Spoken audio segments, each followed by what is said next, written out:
Sisimula na ngayong araw ang konstruksyon ng kauna-unahang subway system sa Pilipinas. Target nitong mabigyan ng serbisyo ang mahigit 1 milyong pasahero araw-araw. At mula sa Valenzuela City, may report si Grace Casin live. Magandang umaga sa iyo, Grace. Ilang pinangunahan mismo ni DOTR Secretary Arto Gade at mga lokal na pamahalaan at ang mga opisyal ng lokal na pamahalaan ng Valenzuela City at mga representante ng bansang Japan itong groundbreaking ceremony dito sa Barangay Ugong, Valenzuela City para sa Metro Manila Subway Project. Ang Metro Manila Subway Project ay isang train system project na mag-uugnay mula Quirino Highway sa Quezon City hanggang Ninoy Aquino International Airport sa lungsod ng Parañaque. Sa 2022, target ng DOTR na matapos ang unang 3 subway station sa Quirino Highway, Mindanao Avenue Station, Tandang Sora Station at North Avenue Station. Ang 15 estasyon ay may 36 na kilometro. Ang subway tatakbo ng 80 kilometers per hour. Aabutin lamang ng 30 minuto ang biyahe sa subway station mula Quezon City hanggang sa NAIA Terminal 3. Ayon kay DOTR Secretary Arthur Tugade, gagamitan ito ng Japanese technology system upang maging matibay at resilient sa anumang kalamidad. Kaya nitong magsakay ng nasa mahigit 300,000 hanggang 1.5 milyon na pasahero kada araw. Narito ang pahayag ni DOTR USEC TJ Batan. Incredible din yan dahil sa serbisyo na ibibigay nito sa ating mga mananakay. Mula Quezon City hanggang Terminal 3 ng NAIA ay abot kaya ng marating in 31 minutes. So halos 30 minutes. Ang full implementation ng 15 estasyon nitong Metro Manila Subway ay target na tapusin sa 2025. Ella? Maraming salamat, Grace Casin, live mula sa Valenzuela City. Matapos ang ilang buwang pakikipagtagisan ng galing sa pag-awit, itinanghal bilang grand winner ng Wishcovery Season 2, The Singer and the Song, ang pambato ng Metro Manila na si Rhea Basco. Narito ang report ni Mon Hoxon. Ladies and gentlemen, your Wishcovery Season 2 Grand Champion, Junji Marcelo, Rhea Basco! Panalo si Rhea Basco ng Metro Manila sa ginanap na Grand Finals ng Wishcovery Season 2, The Singer and the Song, sa Smart Araneta Coliseum kagabi. Umalingaw-ngaw sa The Big Dome ang pagbirit ni Rhea Basco sa awiting Hingang Malalim, na likha ng Wishcoverer composer na si Junji Marcelo.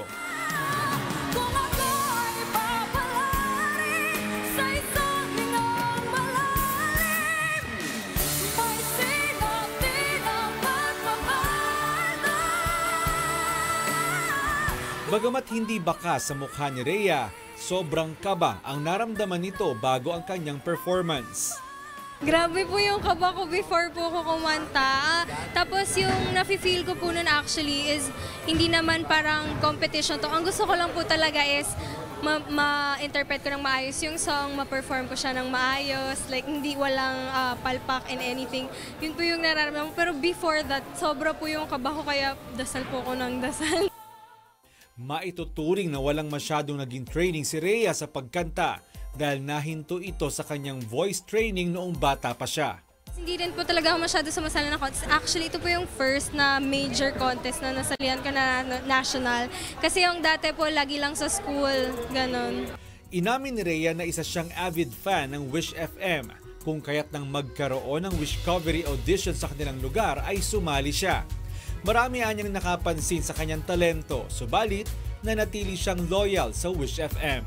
Yung mga friends ko, inaasar ako pag kumakanta ko, nilalagyan nilang Wish, 107.5. Actually po, ang dami pong dumating po noon na parang ini-invite ako na gusto mo dito or recording contract and stuff. Hindi ko po tinanggap talaga. Pero nung parang na-feel ko, nag-pray po kasi ako nun kasi medyo torn po ako kung ano yung pipiliin ko. Pero nag-pray po talaga ako and then sabi ko, no, I'd stay sa Wish 107.5. Ayon naman kay Wishcoverer, composer at coach ni Rhea na si Junji Marcelo, ilang buwan niyang inaral ang kakayanan ni Rhea bago nalikha ang awiting Hingang Malalim. I realized she has a very strong mid and low tones, but she has a killer high tone. So, kailangan lawakan ko. Flexible. And then, dahil hingang malalim siya, dapat yung melodic structure niya nagdidip. Kaya na. Kasi malalim, hindi naman pwedeng sabihin mong malalim, hindi, malalim kasi. So the melodic structure should connect with the lyrical flavor. May payo naman si Rhea para sa mga nagnanais sumabak sa Season 3 ng Wishcovery. Huwag niyong itago yung talent niyo kasi syempre binigay yan ni Lord for a reason. So, go lang ng go. Kung hindi man pala rin, that's okay. Meron pong nakalaan para sa inyo. Samantala, itinanghal naman bilang third runner-up ang Bicolanang si Paula Guevara na nakatanggap ng 100,000 pesos na premyo.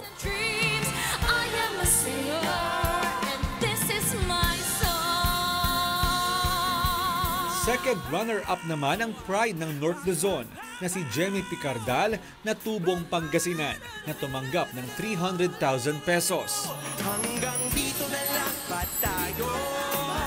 Sa maliit na kwadrado, lahat titinginan buong gabi. Habang first runner-up naman ang Cebuanang si Nashrin Casas na nakatanggap ng 500,000 pesos. You wanna break free but you smile so no one will know. Nakatanggap naman si Rhea Basco ng 1 million peso cash, 1 million peso worth ng recording contract, house and lot at ng isang brand new car. Kung ako'y papalari sa isang lingang malalim, may sinatin ang pagmamahal. Mon Hocson, UNTV News and Rescue, Quezon City. Tatangkaing makuha ng mayor ng Santa Maria, Laguna ang pagiging representante ng ika-4 na distrito ng Lalawigan. Pangunahin itong tututukan ang problema sa kalusugan sa lugar. Narito ang report ni Mirasol Abogadil. Walang kalaban sa pagka-alkalde sa Santa Maria, Laguna. Subalit nagdesisyon si Mayor Antonio Tony Carolino na tumakbo bilang kongresista sa 4th District ng Lalawigan. Sinabi nito sa programang Get It Straight with Daniel Rezon na ang kanyang hangarin na maluklok sa mataas sa posisyon ay bunsod ng pag-atras ng kanyang mga kapartido. Si Carolino ay dati nang tumakbo sa parehong posisyon noong 2013, subalit natalo ito ng kasalukuyang representante ng distrito na si Benjamin Agarao Jr. Ayon kay Carolino, uunahin itong tugunan ang problema sa kalusugan sa distrito at iba pang mga proyekto na nagawa nito sa munisipalidad ng Santa Maria. Makikita natin po yung 4th District, base lang natin sa sitwasyon. Naiiwan po kami ng 1st, 2nd District. At naniniwala siguro yung mga tao na para magkaroon ng mas mabilis o na development sa 4th District, kailangan natin ng mga bagong manunungkulan. Isang problema sa tubig o water system sa ipinagmalaki ng opisyal na natugunan sa kanyang nasasakupan. Number 1 problem, naging number 1 source of revenue namin ngayon. Ngayon po yung income namin sa water doon, maabot na mga around 10 million a year. Nadoble rin umano ang pondo ng Santa Maria mula ng manungkulan ito. Tatakbo naman bilang alkalde ang kanyang asawa na si Attorney Cindy Carolino na dati na ring nanungkulan sa lugar. Ito aniya ay sa kahilingan na rin ng mga taga Santa Maria. Mirasol Abogadil, UNTV News and Rescue. Now ng Department of Education na hindi nila ipatutupad ang no vaccination, no enrollment policy kasunod ng suwestyon ng Department of Health na kailangan pabakunahan muna ang mga bata bago ito tanggapin sa paaralan. Narito ang report ni Aiko Miguel.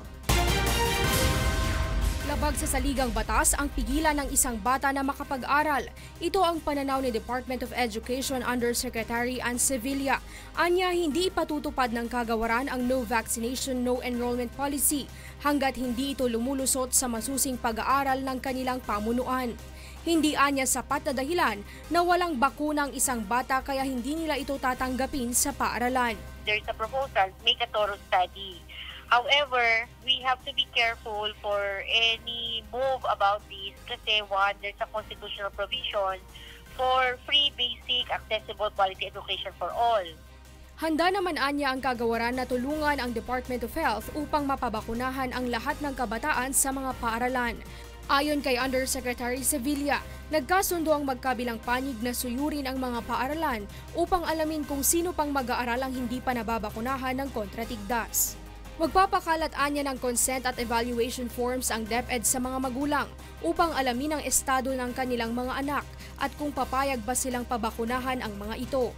Alinsunod anya ito sa mandato ni Pangulong Duterte na mabakunahan ang lahat ng mga kabataan upang hindi na kumalat pa ang measles outbreak sa bansa. Kailangan talagang ma-vaccinate para walang magkaroon ng outbreak, no? Lahat. That's the protection, for the protection of everyone. We are in strong and cooperative, no, sa DOH, strong partnership and cooperation with DOH para ma-implement itong executive order na to. Nagpapakalat din anya ang DepEd ng impormasyon kaugnay sa pagbabakuna upang mas maunawaan ng mga magulang ang importansya nito sa kalusugan ng tao. Matatandaang pinalawak ng pamahalaan ang vaccination program kontra tigdas dahil sa pataas na kaso nito sa bansa. Sa ulat ng Department of Health mula January 1 hanggang February 20, umabot daw sa mahigit 11,000 na ang kaso ng tigdas sa Pilipinas at mahigit 100 na rin ang nasawi dahil sa tigdas. Aiko Miguel, UNTV News and Rescue, Quezon City. Umaapela ang mga magsasaka ng Nueva Ecija sa pamahalaan at tulungan sila mapababa ang gasto sa pagtatanim ng palay upang hindi sila gaano maapektuhan ng rice tarification law. Narito ang ulat ni Danny Munar. Sa March 5 pa, magiging epektibo ang rice tarification law na pinirmahan ng Pangulong Duterte kamakailan. Ngunit makakabili na ng mga murang imported rice sa mga palengke. Okay naman daw na may ibang mapagpipili ang murang bigas ang mga mamamayan, ngunit hindi maiwasan ng ilang magsasaka sa Nueva Ecija ang umaray dahil apektado na nila ang kanilang ibinibentang palay. May pumasok na Vietnam rice which is 38 pesos per kilo retail na sa market. So yung mga dating customer namin na binabagsakan namin ng mga rice, ayaw nang kunin ng local rice namin. Kasi mas mura eh. Tapos whole grain, yun sa amin may broken. Ang pakiusap ni Aling Joan, sana daw ay mabigyan sila ng ayuda ng pamahalaan na bumaba ang gasto sa pagtatanim ng palay para kaya nilang makipagsabayan sa imported na bigas. Sa isinagawang konsultasyon ng Department of Agriculture sa mga magsasaka sa Nueva Ecija, kaugnay sa rice tarification law kahapon. Sinabi ng DA na nakapaloob sa batas na maglalaan ng 10 bilyong pisong pondo ang pamahalaan sa ilalim ng Rice Competitive Enhancement Fund. 5 bilyong piso ang mapupunta sa farm mechanization, 3 bilyong piso sa magandang binhi ng palay, 1 bilyong piso para sa credit program at 1 bilyong piso ang mapupunta para sa technical skills training ng mga magsasaka. Magbibigay kami ng suporta like irrigation. We are working on a fertilizer loaning program now. And of course yung free seeds, yun ang may hahabol namin. Na bababa yung production cost ng farmer. Ang nasabing konsultasyon ng DA ay bahagi ng pagbabalangkas ng Implementing Rules and Regulation o IRR para sa Rice Tarification Law. Danny Munara, UNTV News and Rescue, Nueva Ecija. Nagpaalala ang Land Transportation Franchising and Regulatory Board o LTFRB sa mga jeepney operator at driver na hanggang bukas na lamang, February 28, ang pamimigay ng mga pantawid pasada cards. Narito ang ulat ni Mon Hoxon. Ilang araw bago ang deadline ay nakuha na ni Mang Fernando ang ikalawang pantawid pasada card.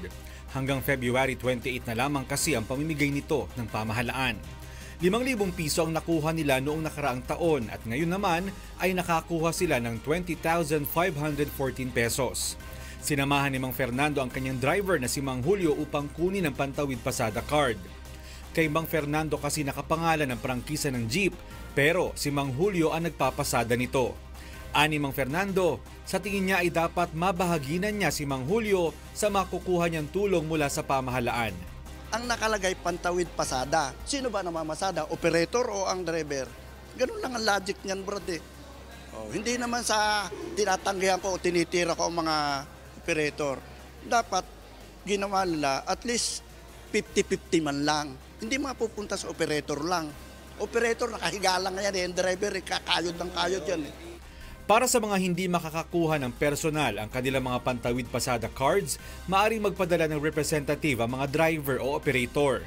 Dapat lamang ay may dalang notarized special power of attorney na pwedeng ma-download ang form sa website o kaya'y makuha sa opisina ng LTFRB. dahil hindi ng original and photocopy of ID of qualified franchise holder, original and photocopy of ID of representative, original ORCR, original copy of CPC o proof of franchise at recent photo of qualified franchise holder. Sa kabuuan ay mayroong halos 200,000 mabibigyan ng pantawid pasada cards at nasa 83,000 pa ang hindi na ipapamahagi ng pamahalaan. Ang mga pantawid pasada card ay maaaring magamit sa mga piling gasoline station sa buong bansa.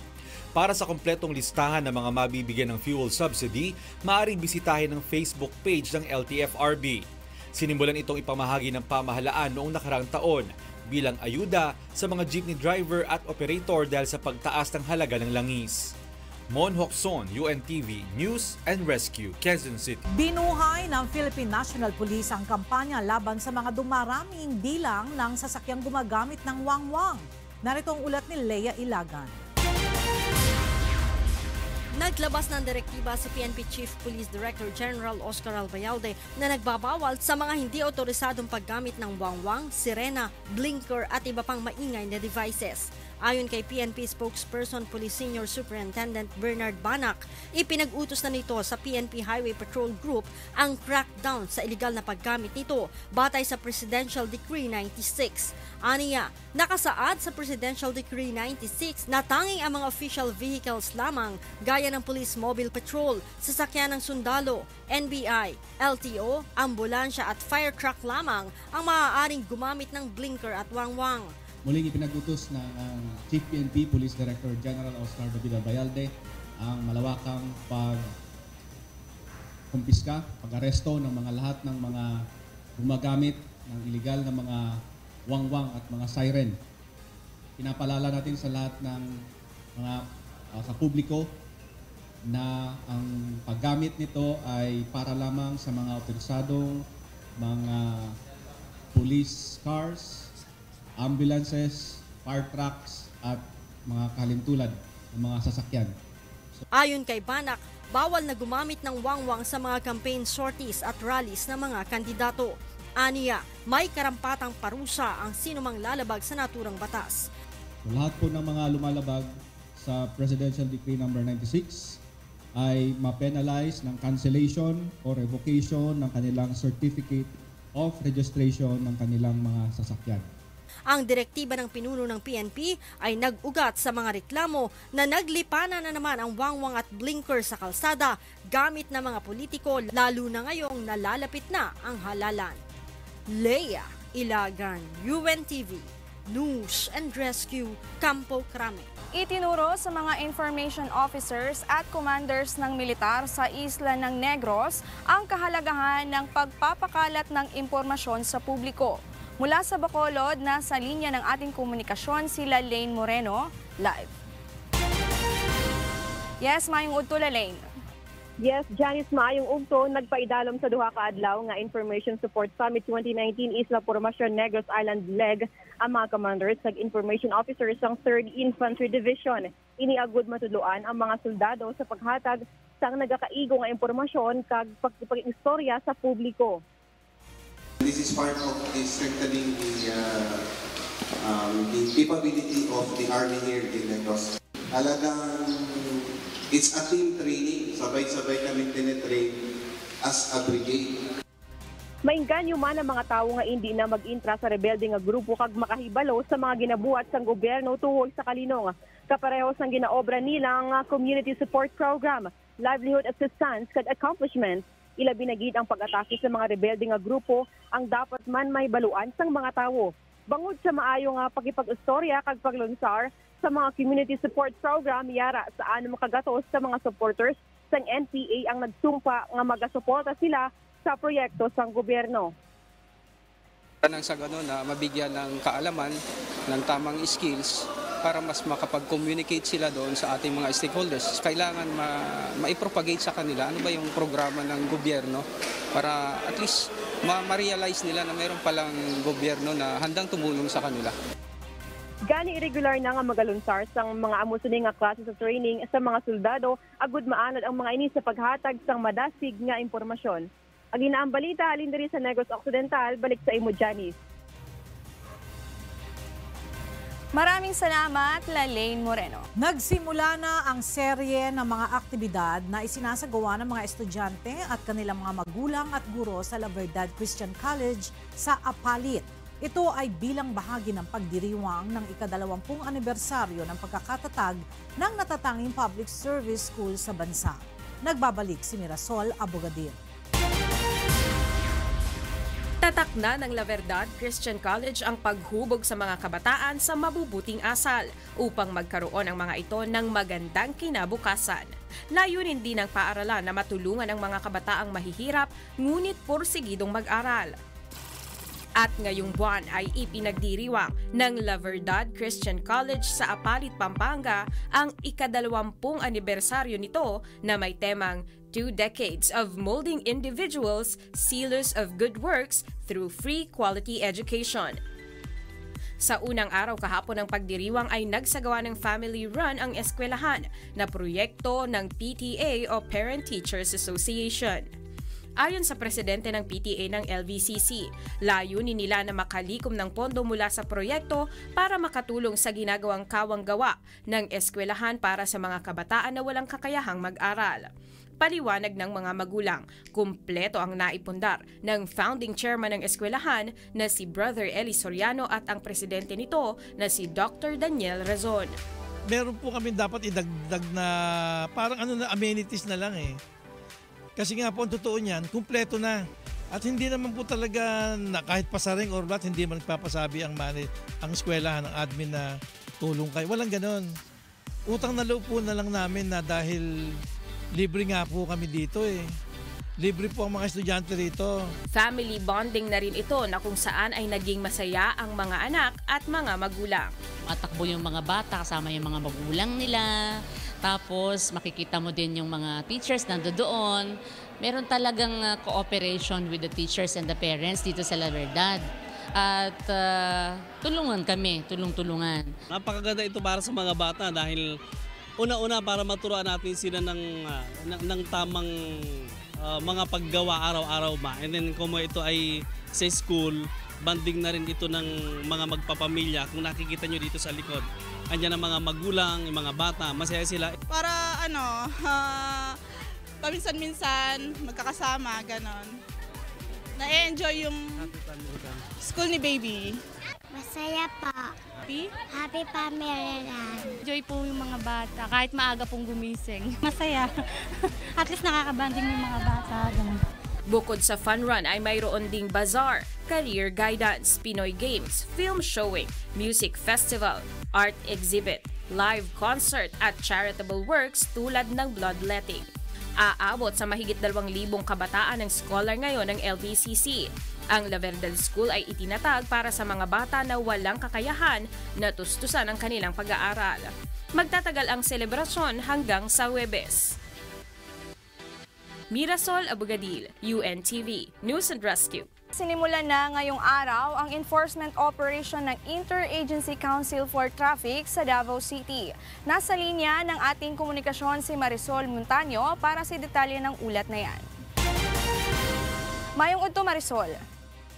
Maayong udto, Janice. Opisyal nga gisugdan ganina ang enforcement operation sa Interagency Council for Traffic o IAC sa Davao City. Kinihuman malunsad gahapon sa Davao City Police Office grounds kung diin kauban ang mga ahensyang nagdumala sa IAC kaya ang LTO, LTFRB, CTTMO, DNR, HPG, PNP, AFP ug TF Davao. Namugna kinigikan sa direktibo sa Pangulo nga sulbaron dili lang ang problema sa droga kundi pati na ang sa trapiko. Based on that directive, the IAC was formed only in Metro Manila and it has only 5 agencies concerned. Tumuni-ini nga pakusgan pa ang operasyon kontra illegal parking, illegal operation of public utility vehicles and terminals na sakop sa Davao Region. We now expanded our operation here in Davao, as part of our expansion of operation. Then with the support of the different agencies here, and really, ang masasabi ko nga, hindi namin magagawa ngayon to. Gawas ni ini tutukan sab ang problema sa trapiko ug kalsada sa tibuok rehiyon. Kini ang pinakauna nga interagency nga giabrihan sa Mindanao. Ug kana ang update kikan diri sa Davao, balik sa imo Janice. Daghang salamat, Marisol Montaldo. Nakatakdang muling magpulong mamayang gabi sina US President Donald Trump at North Korean leader Kim Jong-un sa Vietnam. At mula sa Vietnam, may report si RJ Timoteo live. Yes, RJ? Magandang araw, Ella. Anumang oras ay inaasahang mangyayari ang bilateral meeting sa pagitan ng US at Vietnam government. Pangungunahan ito ni US President Donald Trump at Vietnam President Nguyen Phu Trong. Susundan ito, Ella, ng isa pang bilateral meeting ni Trump at Vietnam Prime Minister Nguyen Xuan Phuc. Mainit na pagsalubong ang natanggap ni US President nang magland ang Air Force One kagabi sa Noi Bai International Airport dito sa Hanoi. Una nang dumating si North Korean leader Kim Jong-un kahapon ng umaga sakay ng isang armored train na nagbiyahe pa mula Pyongyang. Samantala, base sa official schedule na inilabas ng International Media Center ng Hanoi, bukas magaganap ang makasaysayang summit ng mga leaders ng North Korea at Amerika. Isa sa mga layunin ng summit na ito ay pag-usapan ng posibleng total denuclearization ng Democratic People's Republic of Korea kapalit ng pag-aalis ng mga economic sanctions na ipinataw ng US sa DPRK. Leia, kaaalis-alis lang ni President Trump sa JW Marriott Hotel kung saan siya naka-check-in papunta sa meeting nila ng Prime Minister Nguyen Xuan Phuc. Leia? Maraming salamat, RJ Timoteo mula sa Vietnam. Equipped with cameras, processors, and a smile, human-like robot Sophia is wowing attendance at the Barcelona Mobile World Congress, including Spain's monarch King Felipe. Created by Hong Kong-based Hanson Robotics, Sophia uses artificial intelligence to communicate with humans and predicts that 5G technology will allow robots to do much more without the help of humans, from parking your car to coordinating remote rescue operations. Not only is she able to recognize faces and imitate human gestures, Sophia can also hold a conversation on almost any subject. The robot says she can understand emotions but cannot feel them the same way a human does yet. Despite all her human-like traits, Sophia said she does not feel like a human. Sophia was granted Saudi citizenship in 2017, making her the first robot to have a nationality. The first astronaut from the United Arab Emirates will blast off into space on February 25 on a trip to the International Space Station. Marlo Briola reports. The United Arab Emirates announced Monday that it will send its first astronaut into space on September 25 this year. The oil-rich state has 2 astronauts in training, selected from more than 4,000 applicants, as it looks to get an ambitious space program aimed at exploring Mars off the ground. Yusuf Hamad Al-Shaibani, the Director General of Mohammed bin Rashid Space Center, also said one of the astronauts will be traveling into space on September 25, along with the Russian space mission aboard the Soyuz MS-15 to spend 8 days in the International Space Station before coming back to the Earth aboard the Soyuz MS-12. This first UAE astronaut will be sent to the International Space Station, which is one step closer to achieving our space program. Our final aim is to train a number of astronauts to go to space, conduct all kinds of scientific research and experiment, and make contributions to the development of space career of mankind. Both candidates will receive the same training in Russia for the next 200 days, and a decision on who will be selected will be made closer to the departure date. The astronaut's mission at the International Space Station will include conducting scientific research and sharing his life in space in Arabic. Personal items, we have only 1.5 kilos to go with us. Personally, I'll take the UA flag as the main item, some photos of families, and probably some my favorite books. For me, for sure, I will take my family photo. Flag will be there also in my list. And also I will take with me the dreams and ambitions of UAE youth and Arab region to the International Space Station. The UAE launched its first indigenously built satellite, KhalifaSat, in last October, and it aims to become the first Arab country to send an unmanned probe to orbit Mars by the year 2021. Marlon Briola, UNTV News and Rescue, United Arab Emirates. Isinagawa ng 23rd Infantry Battalion ang outreach program sa isang liblib na barangay sa Agusan del Norte ngayong araw. Naniniwala ang sandatahang lakas na ito ay mabisang sagot sa insurgency problem ng bansa. Mula sa Butuan City, nasa linya ng ating komunikasyon si Raymond Octubre, live. Mayong udto, Raymond. Janice, makayong udto, libreng gupet, libreng medical check-up, tuli o tambal. Pipila lamang kini sa gihatag sa 23rd Infantry Battalion sa Philippine Army sa halos 200 ka residente sa Barangay Malapong, Buenavista, Agusan del Norte karong adlaw. Naghatag-sab og duha ka wheelchair ang Philippine Army sa duha ka adunay depekto sa panglawas.